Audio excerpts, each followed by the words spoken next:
This is the Detroit Sports Podcast Network.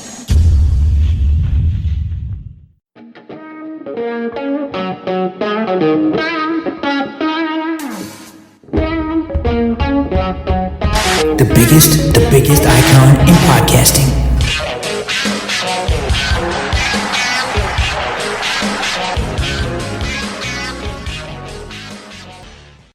Welcome in, everybody, to this week's episode of the DocNJock Wrestling Podcast. I'm your host, Adam the Jock Strozinski. On today's show, more fallout with Vince McMahon and WWE. It's like the story that never ends. Absolutely crazy. Also, we've got a ton of news on Jay Briscoe and what took place this week and some of the fallout that has happened because of it. A lot of good things going on because of it. Some bad things as well. We're going to get into all of that later on in the show. Of course, we're going to take a look at the biggest topics and trends surrounding AEW and WWE. And doing it with me, as always, he is the most in-demand guy you'll ever meet. Not only is he a reporter, a psychologist, people come to his office and want him to do their taxes, even though he has no idea how to even do taxes. He is the tax man, John Macaroon. What's up, cuz? Absolutely. And a podcaster and a life coach and a supportive husband, father. So many titles for the guy. Who are you the life coach for? No, I'm kidding. I always wanted to say that because there's so many. It's funny. It's funny because in the jobs I've taken, there's so many delineations of the titles that you can have. You know, I'm a podcaster. That's what I want to be known as. I'm not a reporter. I just want to comment and opine on things going on. And yet people can call me a podcaster, reporter, publisher, all that. And then as a psychologist, there's so many different titles. Some people think I'm a social worker, life coach, counselor. It's just funny. The two titles I want to be known for the most, one is a psychologist, two is a podcaster, and then we'll go from there.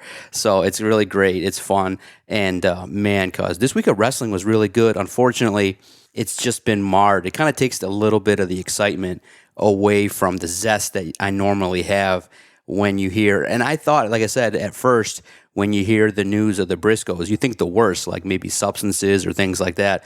For a young athlete in their prime of their wrestling career to go via a car accident, man, it's just, it put a dark cloud over the week and it sucked. But it was nice to see wrestlers, announcers, and different companies honor somebody that wasn't even working at the company. So it's great because it's one big wrestling community.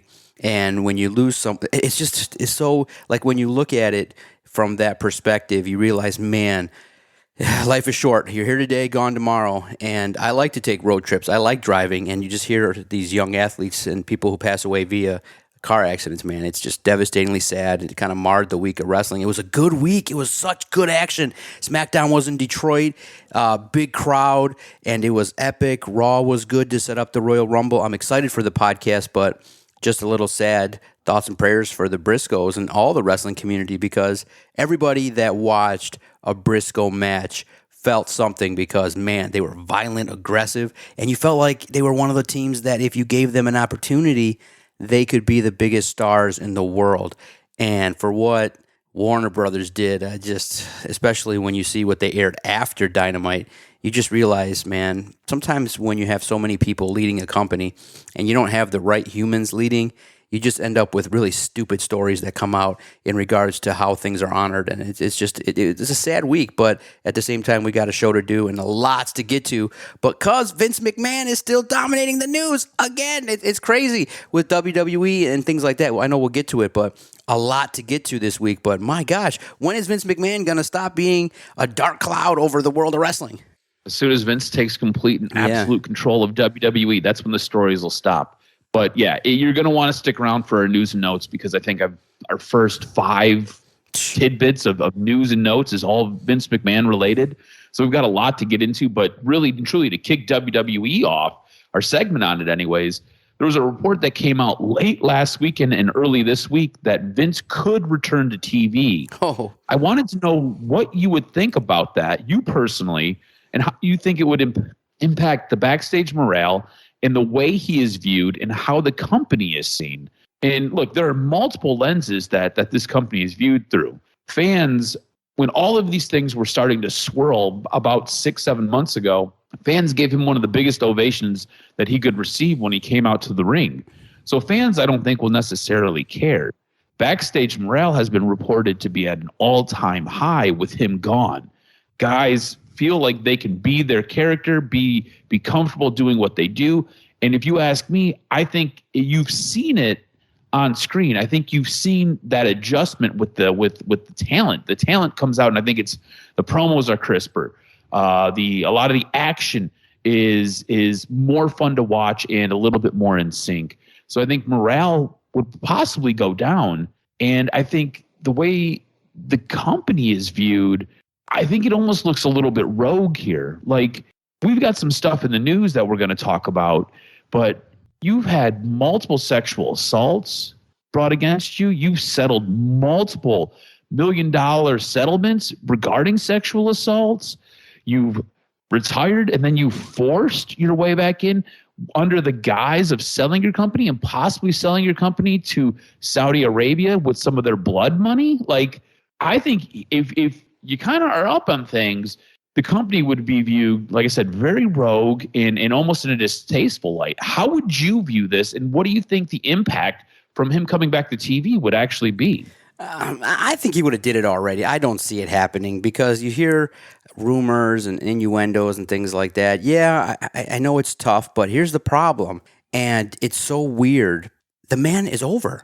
Like, when if his music would have popped, and it's just the music, the aura, and I just think being a billionaire and what he's created, the Mr. McMahon situation and how he got himself over with Stone Cold Steve Austin, I just think that you look at it and you realize the man is over. The people like to see him, and I like I said, it's just maybe because he's kind of has now that kind of. I don't know if you remember and how much you're into gangster stuff and things like that.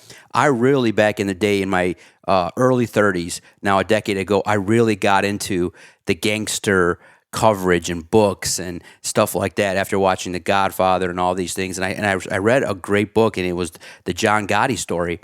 And part of the reason his legacy grew and he became like this epic figure in New York was because he kept beating cases. He kept obviously doing things allegedly, and then he'd go to trial, and they, for whatever reason, some things get slipped to different people, and and he beat cases.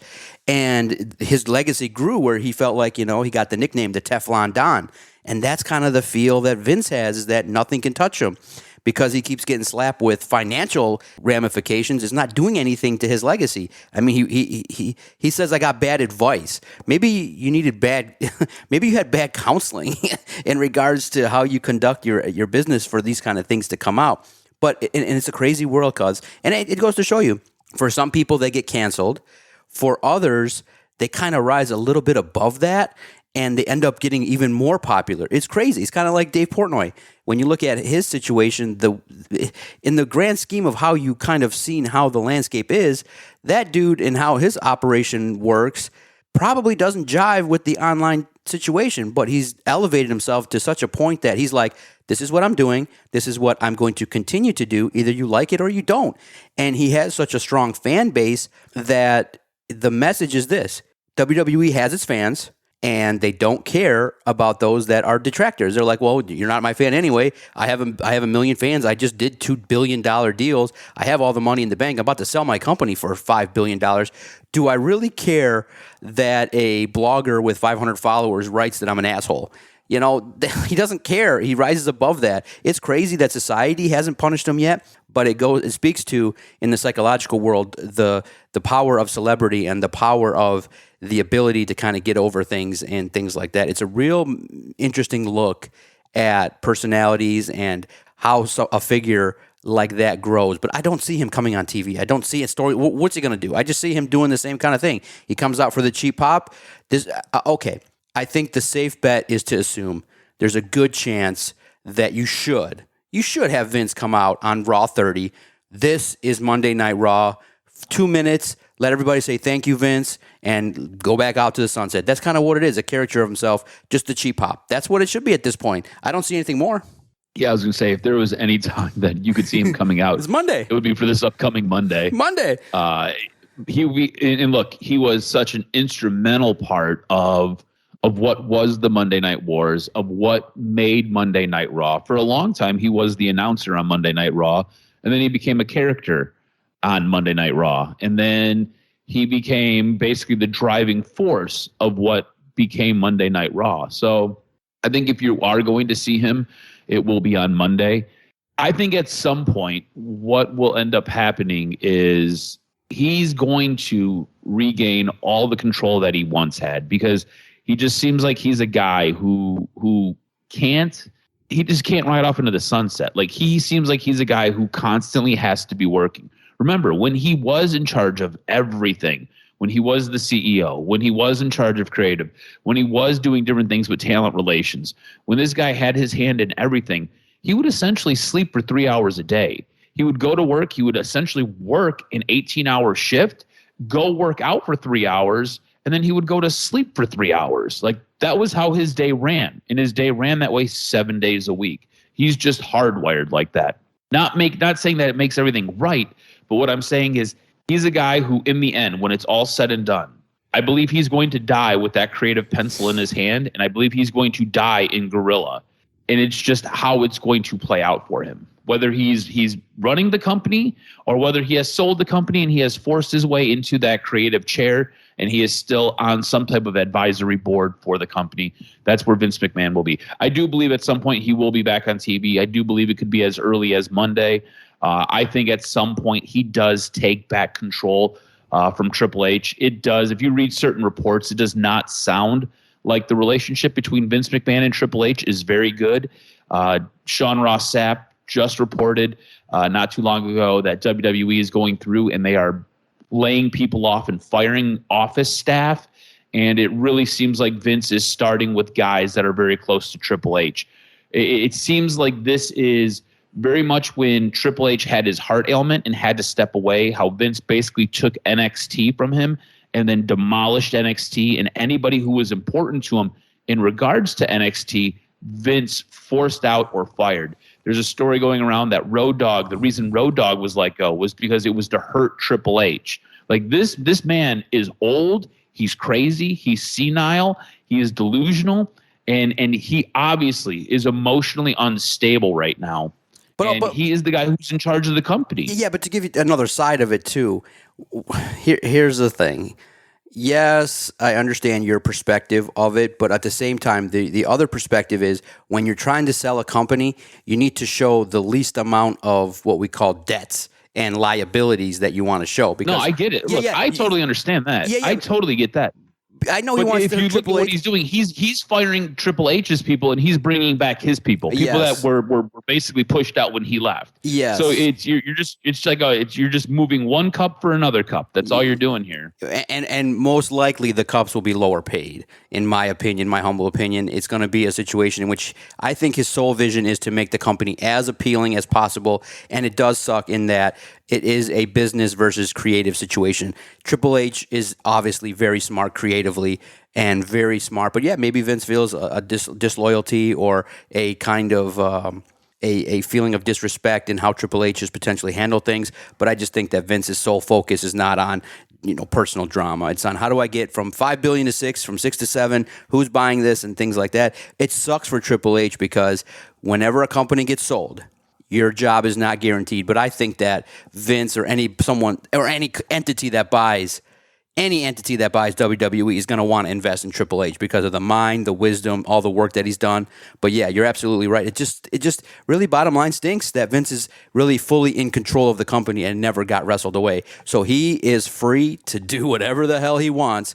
And I wonder if Triple H and others would just start their own thing, or would they just ride with the same buying company? It's just fascinating to see. It's very much so where, and we've talked about it, the issues away from the ring are much more interesting and dramatic than they are in the ring. But Triple H, from what you hear, just keep telling everybody, look, Vince is not going to creatively impact things, but bottom line, his aura now prevents probably FTR from coming back, others from being like, oh, frick, the anxiety goes up. So it's very much so this Vince presence has impacted the company in a lot of ways. And I wonder one day when Triple H sits down and spills the tea, how it's going to go down.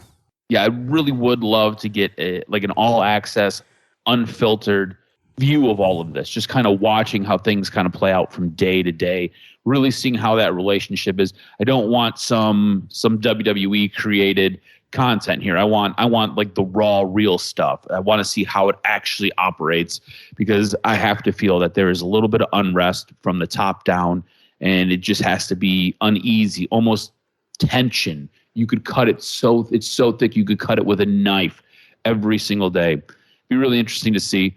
Well, we do have the Royal Rumble right around the corner. Like, this Monday is kind of part of the build to the Royal Rumble.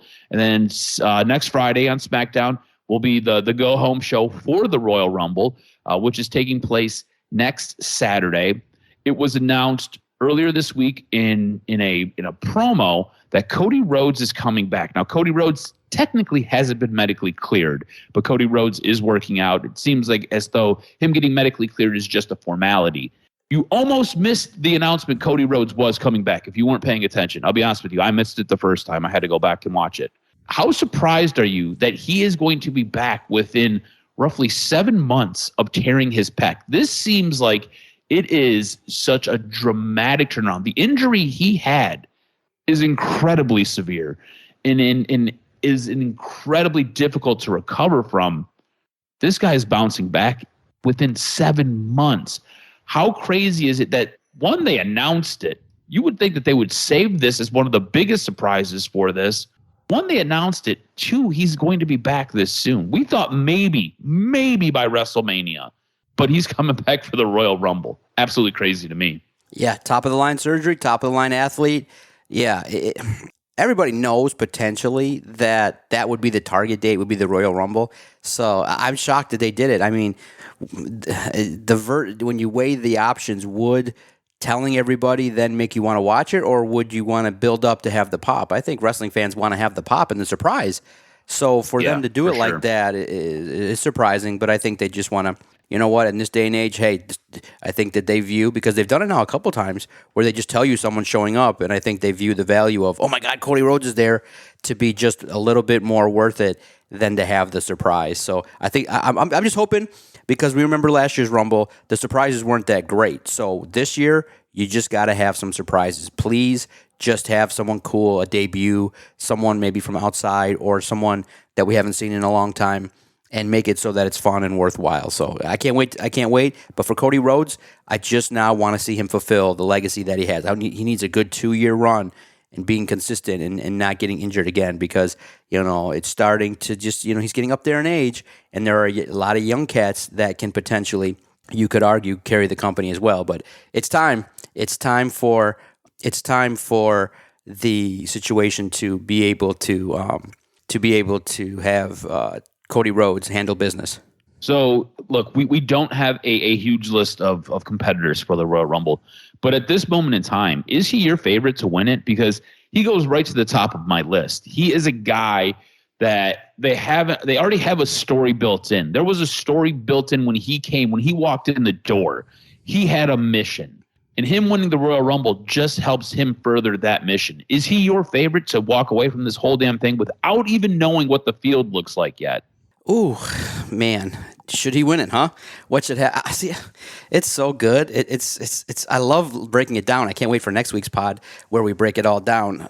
I think so, but do you think number 3 is going to be his spot? Should he do it number 1? Should he have the opportunity to be number 1 and handle business? It's crazy. It's crazy, but it is crazy. It is crazy. I would actually just go have him number 1, enter and handle business and take care of it and be the one. I think that, I mean, there's nobody else that has the feud at that level to be able to be able to go against Roman Reigns. I think it's just Cody Rhodes right now. Yeah, for me, there's a couple different directions you should go, right, or you could go, and it depends on kind of. Really, it comes back to The Rock and kind of where The Rock is going to be. With the announcement that they made on Monday Night Raw, I have expectations that The Rock will be showing up, or there will be a video of The Rock on Monday.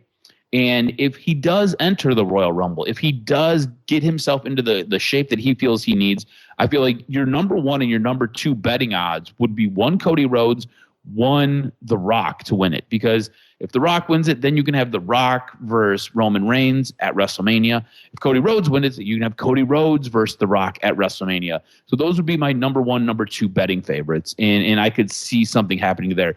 Like, this is how I see next week playing out if The Rock does show up. Everybody's there to acknowledge Roman Reigns. Everybody is all like, the whole bloodline's supposed to be there. And everybody acknowledges Roman Reigns, but The Rock. Everybody basically gives the blessing, but The Rock. And this pisses Roman Reigns off, sends him into a rage.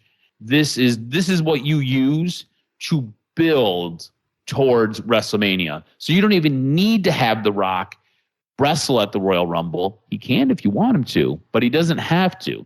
And that way Cody goes in, Cody wins the Royal Rumble. Cody is now challenging Roman for one of the belts. You can have The Rock challenge for the other belt, and you can go there. Or you could have Cody challenge for both belts, seeing how they're supposed to be the the undisputed championships or whatever it is.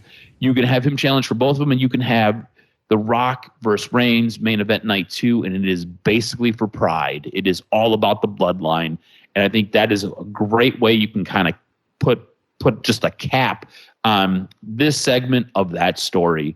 I think that would be one of the best ways to kind of go about it. But again, it's all going to hinge on what happens with The Rock and if he's available. Speaking of the bloodline, the story continues to dominate and be the best thing going with WWE. What did you think of the tension between Roman Reigns and Sami Zayn? It played out all Friday night through SmackDown, and it led up to the very final sequence. And I believe we're going to get a little bit more on Monday and again on Friday this upcoming week. But what did you think of how they built this tension from the moment Roman showed up? Sami was hyping up all the boys in the bloodline, goes to dap up Roman, and Roman just looks him up and down and walks away.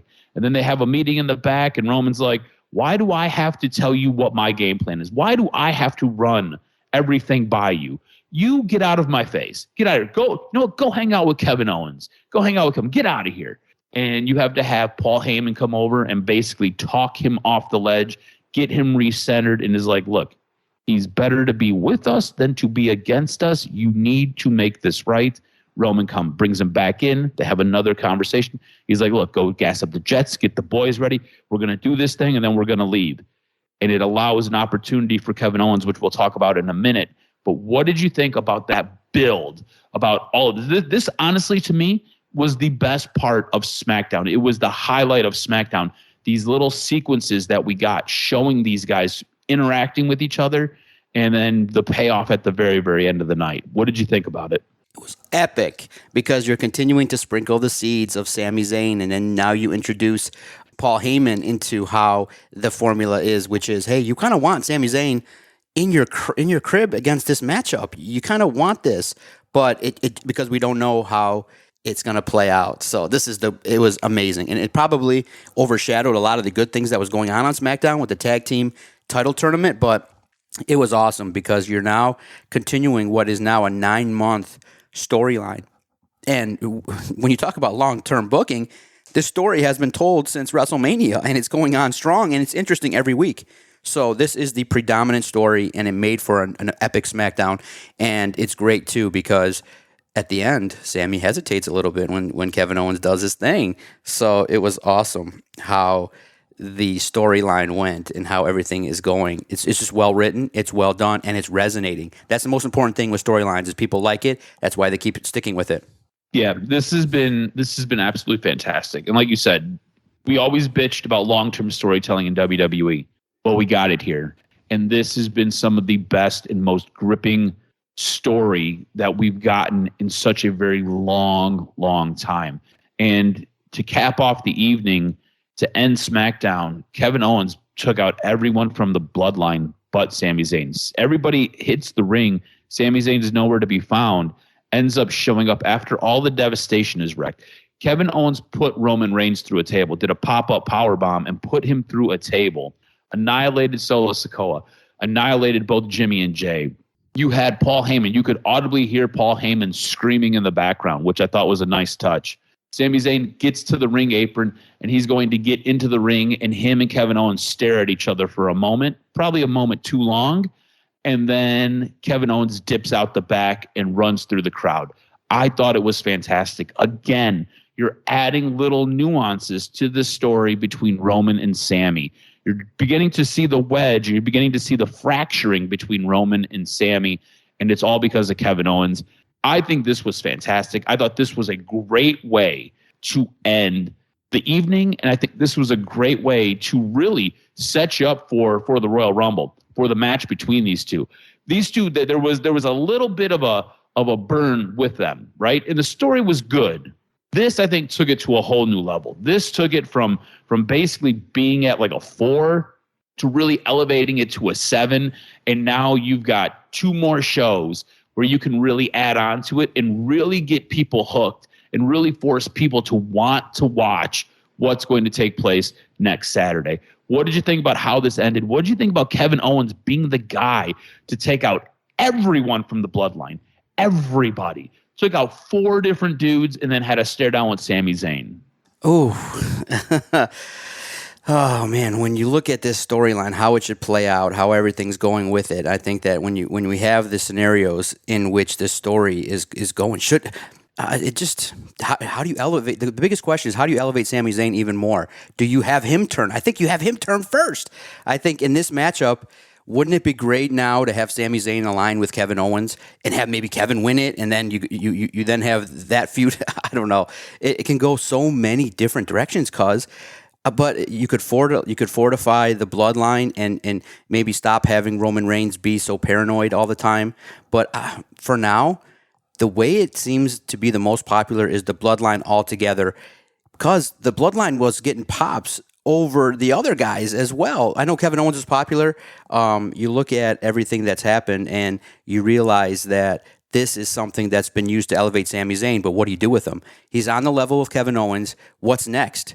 So you got to do it delicately, but you got to find a way so that it pops off in a way in which it works out, that it can happen in a positive way for Sami Zayn. I just think that everyone else involved has gotten over. Sami's over, but what's next for Sami is going to be key. Roman's over, the highest he's ever been. Kevin Owens is going to be great. It'll be delicate to see what happens at the Rumble. Yeah, it will be.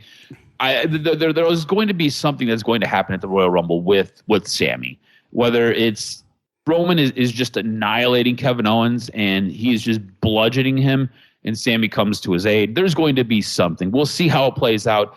I thought what you got on SmackDown, I thought the show overall was okay. I thought it was really carried by the Bloodline story.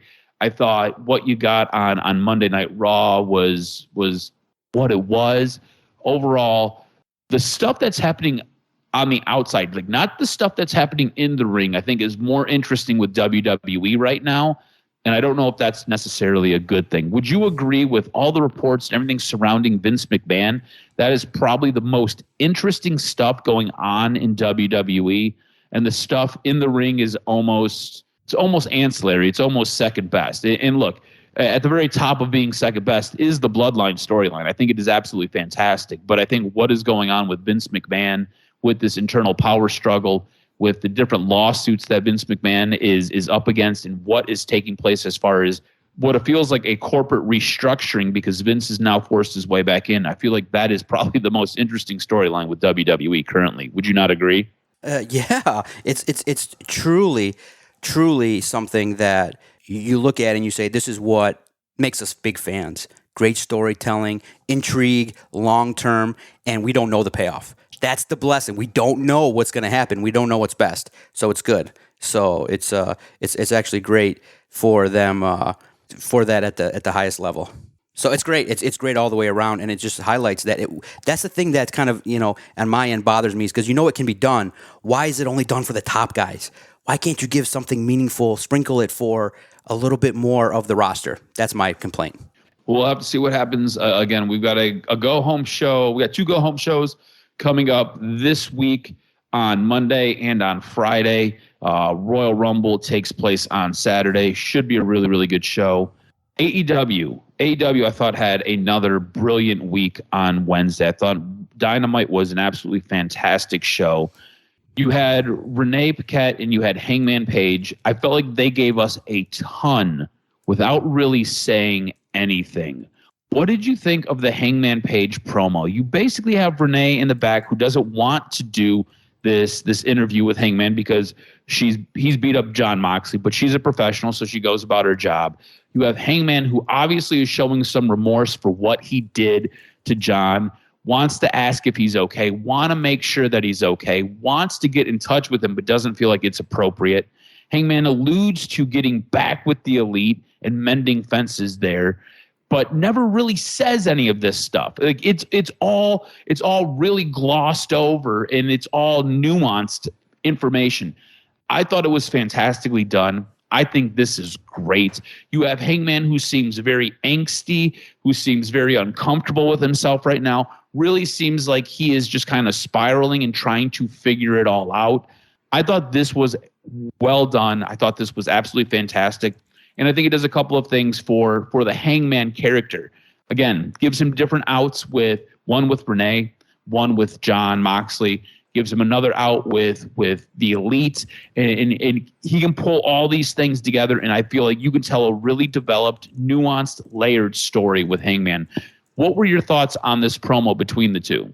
I looked at it and I said to myself, man, all these great writers are kind of maybe stepping up their game in terms of intrigue, in terms of getting us to want more of these feuds. And I think that when I look at the feuds now developing across WWE, AEW, lots of good times now are happening through the promo. And this is what it's intended to do, which is facilitate intrigue, questions like we're looking at words. Why was that said? Why was it said that way? What does this mean? And the back and forth nature of a feud that's developing, it's good. And it builds you in. That's the beauty of the wrestling storyline, is that the match is the culmination, the icing on the cake. If it's done right in the behind the scenes, through the vignettes, the storytelling, the intrigue that you plant, it just makes you go, darn it, Wednesday, Monday, Friday, I got to be there. I got to see this. I got to see what's going on next. You can't miss a Bloodline segment. You can't miss an Adam Hangman Page segment. You can't miss MJF. So all that in and of itself is a great avenue to build storylines. And boy, it was awesome. What do you think is the ideal next step?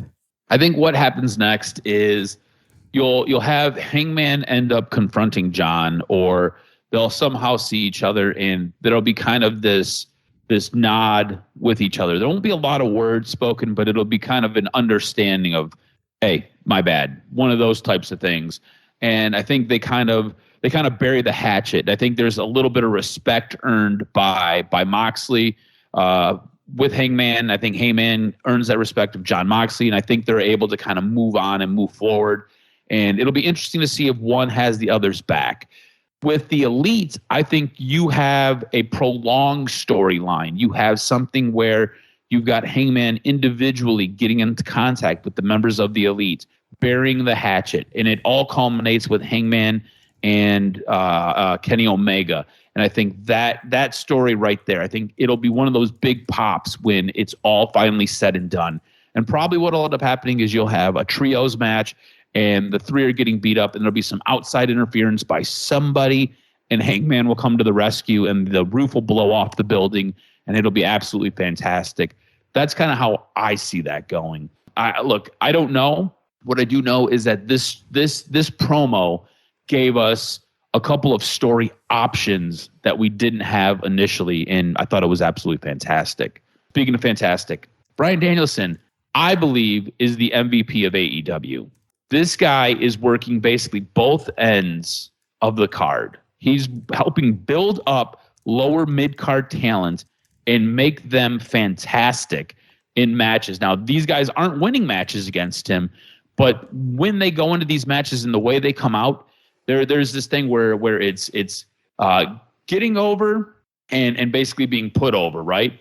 The guys in the match are getting themselves over by hanging with Bryan Danielson. On top of that, this is all building towards a feud with MJF, who is obviously the very top of the card. I think right now, Bryan Danielson is the MVP of AEW. Do you agree or disagree with me? And do you think his match this week against Bandito was one of the things of legend? They gave you a free match that really was a pay-per-view quality match between the two. Yeah.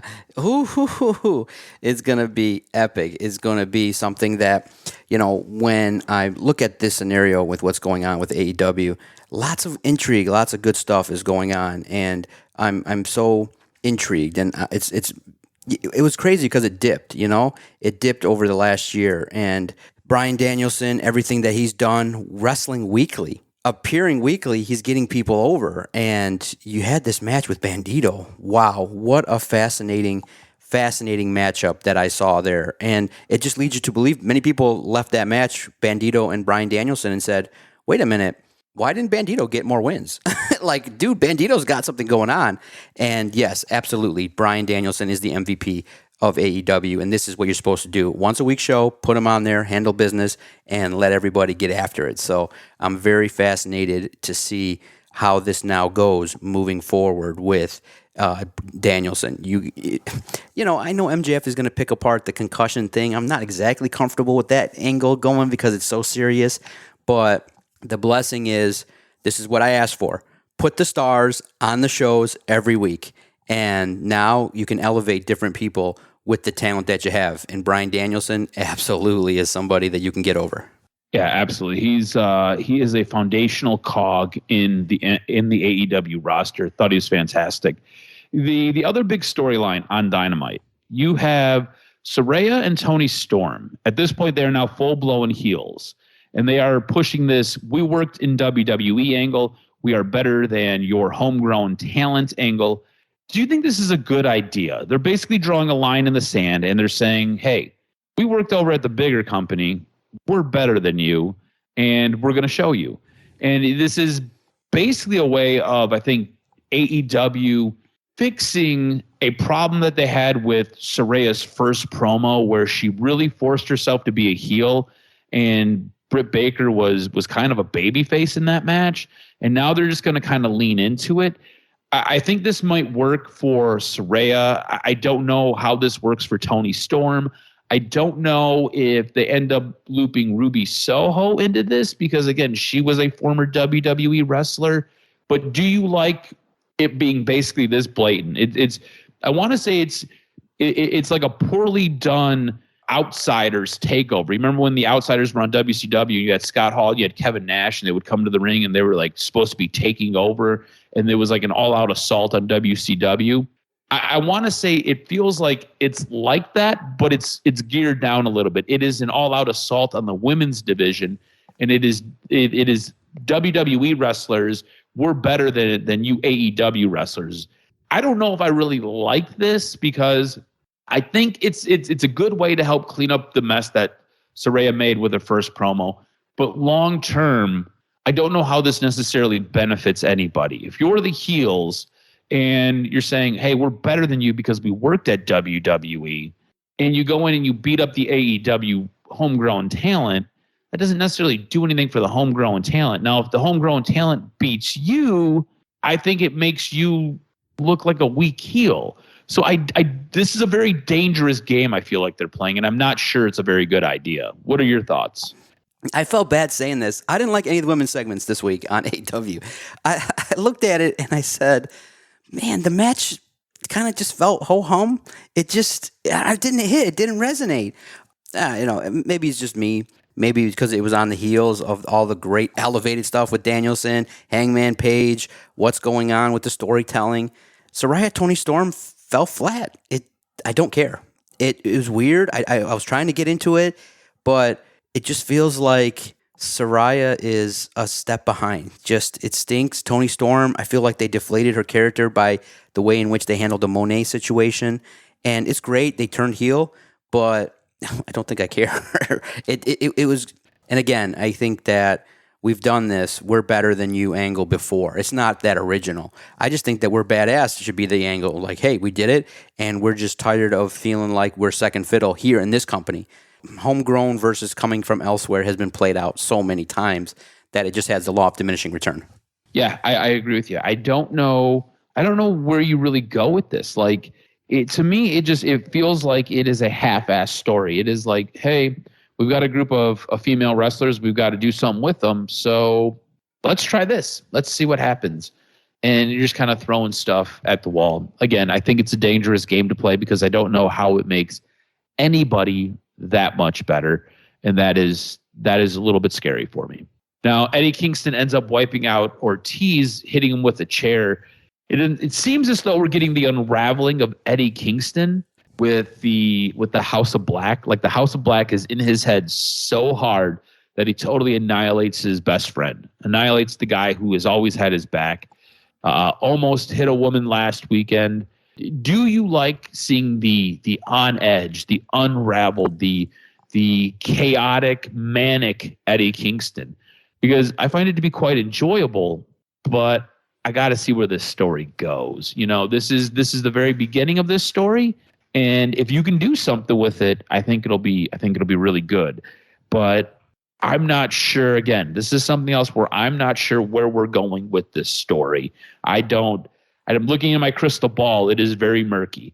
I shake the magic 8-ball, and it says uncertain. Please try again. And this is kind of where I'm at with this storyline because I'm not sure where we're going. And I'll be honest with you, I don't feel like they've done a good job of pushing this Eddie Kingston Ortiz versus House of Black storyline. I feel like this has been another thing that has just kind of been pushed together and they're presenting it. I don't feel like there's been a very good build with it. So you're starting to see some of this and you're just like, all right, well, let's see where this goes. And that's kind of how I feel about this one as well. Well, what do you think about Eddie Kingston basically being on edge, being frazzled, taking out Ortiz, and at this point being a one-man chaotic band? Eddie Kingston wipes out Ortiz. It was great. I thought that it's a good way to take this character because of how everything has been happening. I just want to see Eddie Kingston take the next step in 2023. Untapped potential so far. It's been interesting to see how the company has used him, but at the same time, I believe that it's a great kind of wrinkle now that we can have to see in 2023 is what are they going to do with Eddie Kingston? What's the next step? Titles, big feuds. I think that it's good. Unraveling Eddie Kingston kind of should be the way that they go. It fits. And that's the best way to use him is to kind of be a little aggressive, a little unpredictable. And at the end, he's got to get over. And now you got to give him the chance. And let's see where it goes this year. It's a make or break year, I think, for Eddie Kingston. All right. Well, we'll see what happens with Eddie Kingston. What was your show of the week? For me, I thought Dynamite had some of the best action, some of the best storytelling, and was the absolute best show. So I'm going to give my point to Dynamite. Who are you giving your point to? Yeah, absolutely. Takeshita brought it home. It was neck and neck with SmackDown, but Takeshita's promo it's just executed flawlessly. It was great. They're using Renee really well, cuz they're using her to get over these talents. She seems natural, and it was great because he went into a promo against MJF. He spoke Japanese, and he used like 1,000 words, and the English translation was 3 words, which was great, and he delivered it perfectly. And whatever Takeshita's been doing, you now need to get him some wins. Now let's get him over because he's next. I think it sucks because the wrestling prognosticator in me sees that, okay, they're going to feed Takeshita to MJF, but man, he's got it in 2 years, man, because he's going to be awesome to see what he can be, maybe even get to a Nakamura level at the height, the zenith, and become one of the premier athletes from overseas. It's going to be great to see. You got to nurture it. You got to make sure you don't mess with this right now in that way. But yeah, the feud with MJF, if it's Takeshita next, I think can elevate both at the highest level because he's funny, he's naturally charismatic, and he's just going to grow with his language, with his communication, with his wrestling. From where he started already, he's already been doing this a decade. Oh my gosh, he's it. He's it. Don't mess this up. He is it. Yeah, he's his promo was absolutely fantastic. Basically, just going on and on and on, and then being like, MJF's an asshole. Like it was so well delivered. It was so well timed. He is great. You're right. They do need to highlight him a little bit more. They do need to get him a few more big wins, and they really do need to build on him. So both of us will give our points to Dynamite. Thought it was a fantastic show. If you have a couple hours this week, go watch Dynamite. Otherwise, if you have to watch one match, I think the Bryan Danielson versus Bandito match is the match of the week. Take a peek at that. It was great. Would you like some news and notes? Because I've got a ton of stuff going on with WWE, a ton of stuff going on with Vince McMahon. I've got a lot to give you. Hit me with this week's professional wrestling news and notes. What made your list? All right, WWE and NBC Universal may be making some changes to their pay-per-view options. In 2021, NBC Universal acquired the exclusive rights to distribute the WWE Network in the U.S., meaning the WWE makes money from that contract. This essentially means most people get a pay-per-view a month at $9.99 rather than, for example, what you would pay for a UFC pay-per-view, which costs about $59.99 on an actual pay-per-view bias for people who are subscribed to ESPN Plus. So again, the only way you get the UFC pay-per-view is if you're subscribed to ESPN Plus, and then you pay the additional cost of the $59.99. The idea being floated around is that WWE/NBC may be switching to that format for their pay-per-views. So essentially, it would be like you paying $9.99 for the WWE Network/Peacock as your entry fee, and then also having the option to spend the $59.99 or whatever the price will be for each pay-per-view. It never really made sense for WWE to do away with the pay-per-view. They lost a lot of money doing that. Their thought process was we'd make it all up in the subscriptions, but it never really did make a whole ton of sense why there wasn't a higher charge for the pay-per-views. They just basically gave away the milk for free. I don't know how they do this because I feel like it's going to be really hard to go back after offering the goods for $10 a month, but we'll have to see what they're going to do and how they're going to go about it. Another week, more fallout with Vince McMahon, and we've got a ton of stuff to get into here, guys. WWE made a new SEC filing on January 17th, 2023, stating that as of the 16th of January 2023, Vince McMahon no longer needs stockholders' approvals for his actions.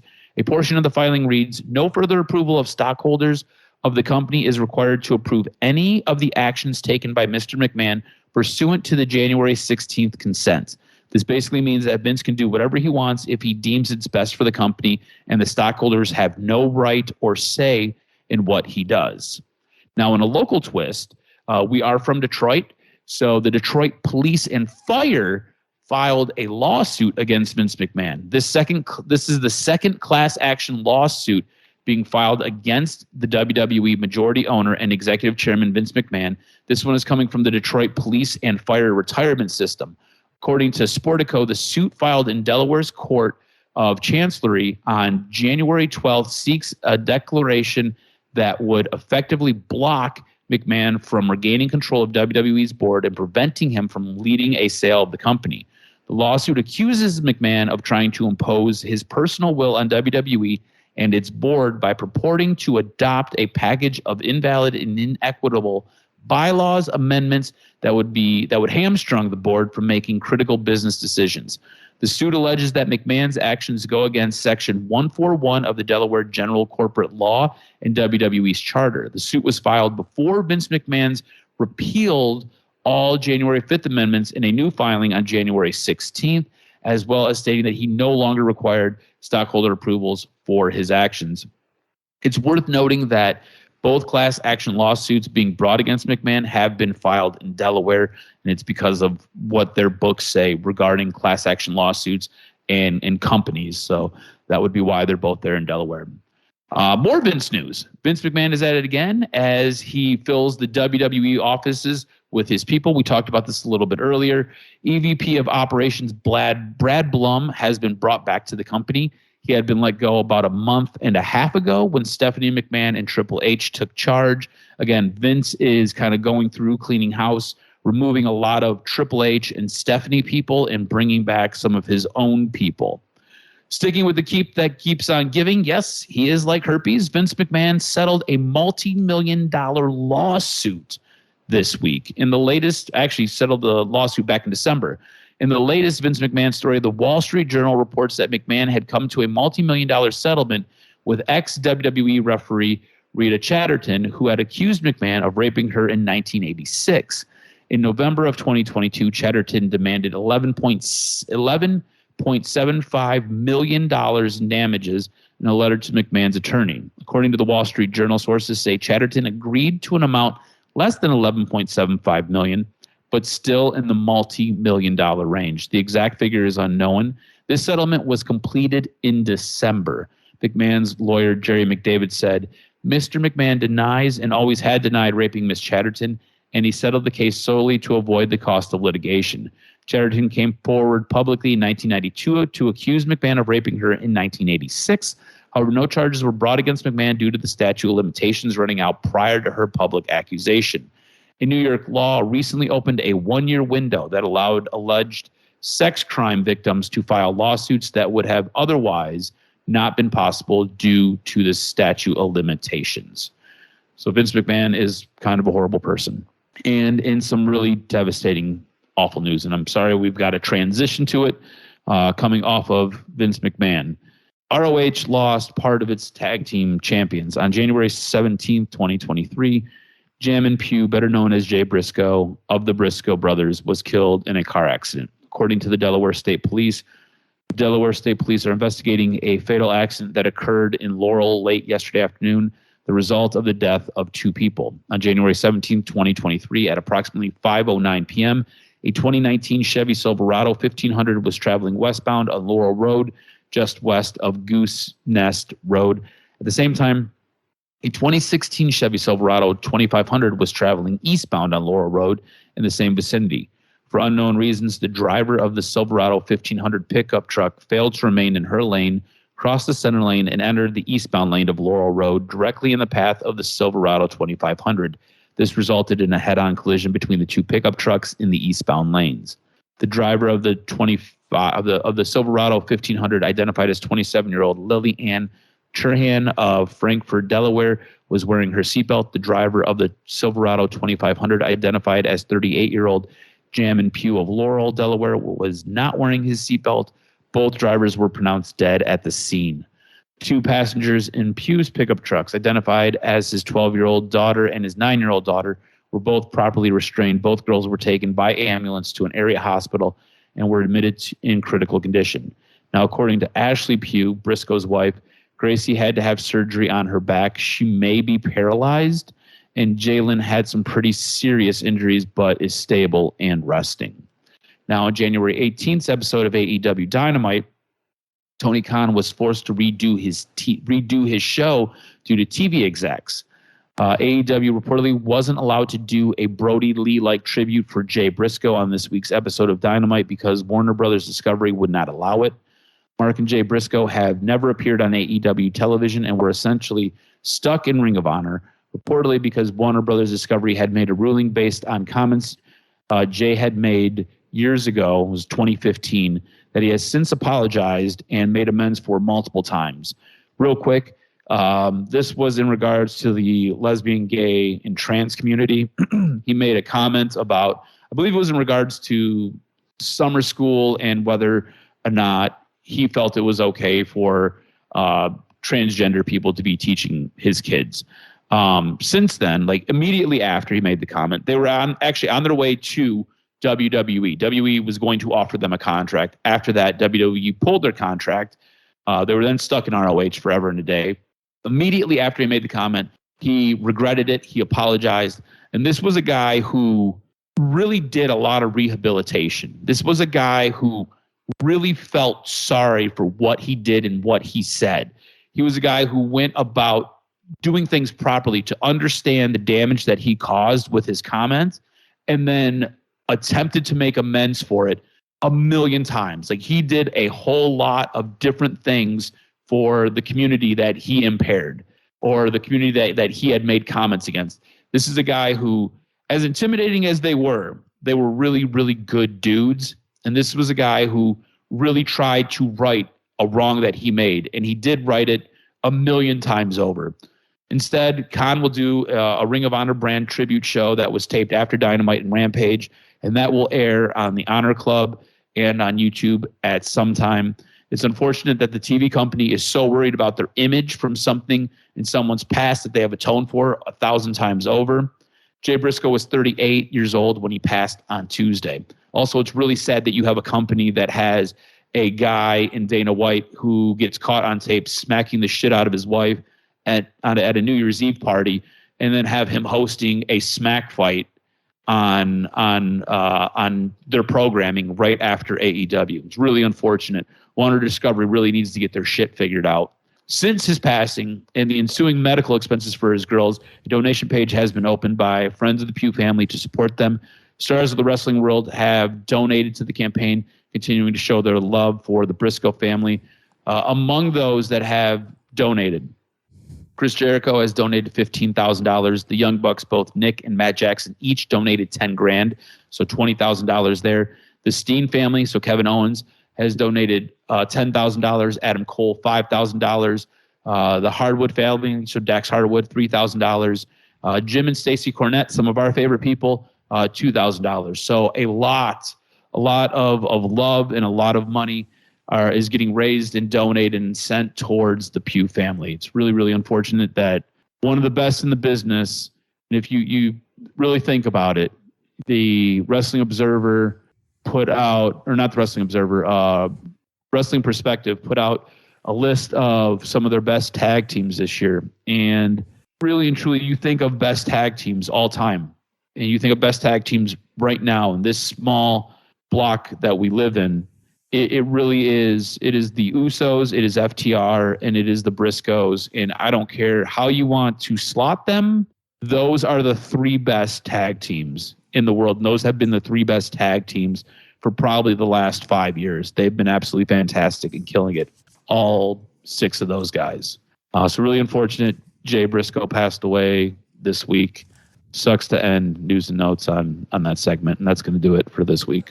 Absolutely. Just take each day and really live it to the fullest. Tell the people that you appreciate them. Let them know what they're about, and make sure that you don't end up having to just give people their flowers after they're gone. Make sure you follow Adam on Twitter at AdamRSTROZ. Follow the network at Detroit Podcast. Stay with us as we will now look to the Royal Rumble, a great preview show ahead next week. It's going to be a fun time. It'll probably come out Saturday afternoon as we crank it out. And thank you guys for your support for the Doc and Jock Wrestling Podcast, all the shows and podcasts on Detroit Sports Podcast. We appreciate it. It makes it fun when we can talk wrestling and be in the mix, be in the know when there are great wrestling events happening. Thank you guys so much. We appreciate you subscribing to the Detroit Sports Podcast Network.